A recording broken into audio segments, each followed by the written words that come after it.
Hi guys, మామిడికాయ తింటున్నాను. అదే యూట్యూబ్లో ఒక ట్రిక్ చేశాను, ప్లస్ మామిడికాయ తినాలనిపించింది. సో ట్రై చేద్దాము అని చెప్పేసి ట్రై చేస్తున్నాను. అలాగే అలా ఒక వీడియో తీస్తాము అని చెప్పేసి తీస్తున్నా.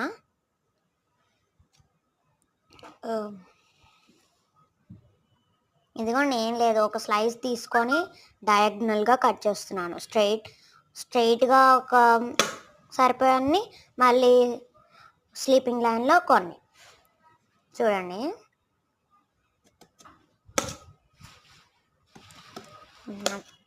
ఇది యూట్యూబ్లో బాగా ఫేమస్ అయిపోయింది. చూడండి ఎలా వచ్చిందో. మీరు బాగా తినచ్చు. టేస్ట్ చేసి చూద్దాం. రావట్లేదు, గట్టిగా ఉంది. సూపర్ ఉంది, తీయగా ఉంది. Bye guys.